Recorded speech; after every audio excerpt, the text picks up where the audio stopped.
Amin, amin, amin, ya Rabbal Alamin. Hadirin hadirat yang dirahmati Allah, majlis pada malam ini diteruskan dengan tazkirah yang akan disampaikan oleh Yang Mulia Al-Fadil Profesor Meja Dr.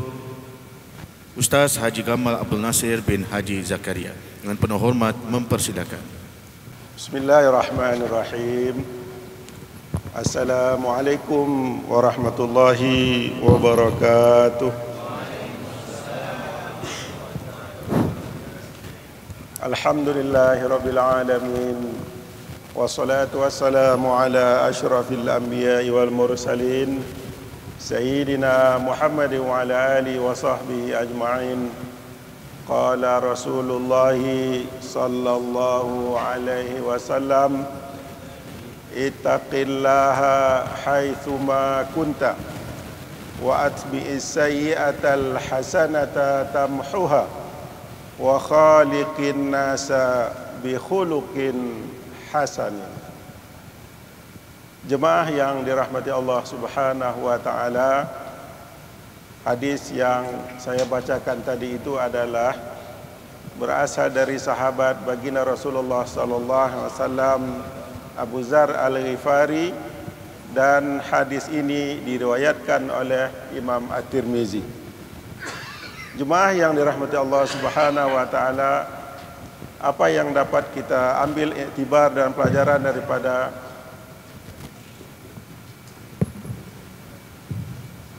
hadis Rasulullah sallallahu alaihi wasallam tadi?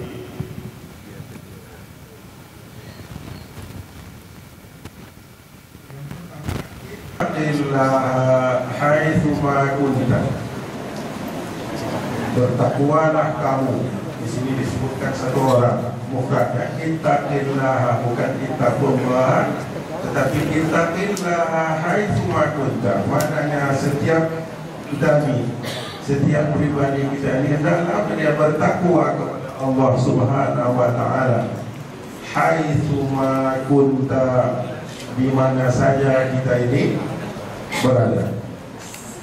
Kita sudah memahami bahwa makna bertakwa itu adalah yang paling mudah, yaitu dengan mengerjakan, melaksanakan apa yang diperintah oleh Allah Subhanahu wa taala dan meninggalkan apa yang dilarang oleh Allah Subhanahu wa taala. Ayat ini selalu kita dengar bukan sebelum, yaitu ketika khatib membaca khutbah, supaya kita ini bertakwa kepada Allah Subhanahu wa taala. Jadi kita bertakwa kepada Allah Subhanahu wa taala, kita taat kepada Allah Subhanahu wa taala di mana saja kita ini berada. Tidak kira tempatnya, tidak ada tempatnya dan tidak ada waktu. Jadi semua kita ini bertakwa kepada Allah Subhanahu wa taala. Jadi kalau di masjid takwanya tinggi, tapi kalau keluar daripada masjid kurang dia takwanya. Di rumah atau di pasar ataupun di mana saja kita di tempat kita bekerja, maka ketakwaan itu harus selalu ada bersama dengan kita ini, pagi, petang, siang dan malam. Jadi yang pertama, mudah-mudahan kita termasuk kepada orang yang selalu bertakwa kepada Allah di mana saja kita berada. Sebab kalau seorang, selalu saya sebutkan bahwa apabila kita bersendirian, kadang-kadang pikiran itu menerawang kemana-mana. Jadi itulah kadang-kadang yang menyebabkan ketakwaan kita kepada Allah Subhanahu wa taala menjadi turun ataupun turun. Kemudian yang kedua, wa atbi'is sayyi'atal hasanata tamhuha, ikutilah perbuatan yang salah dengan perbuatan yang baik, di mana perbuatan baik itu akan menghapuskan perbuatan yang jahat. Jangan salah ambil, Ustaz, kalau ini baiklah buat jahat, itu buat baik. Bukan itu maksud hadis ini. Itu apa dia? kadang-kadang kita ini Allah Subhanahu wa taala takdirkan kita ini melakukan tanpa kita sengaja, dan mungkin sengaja kita melakukan kesalahan dan kesilapan. Maka Allah Subhanahu wa taala dalam hadis ini menyebutkan supaya kesalahan-kesalahan yang kita buat itu kita balas, kita ganti dengan kebaikan. Satu kesalahan yang kita lakukan tanpa sengaja, kita lakukan dengan perbuatan kebaikan, yakni lebih mungkin 10 kali dan sebagainya. Innal hasanati yudhibna sayyi'at, dalam firman Allah Subhanahu wa taala, sesungguhnya kebaikan itu innal hasanati yudhibna sayyi'at, akan menghapuskan segala kesalahan dan dosa-dosa.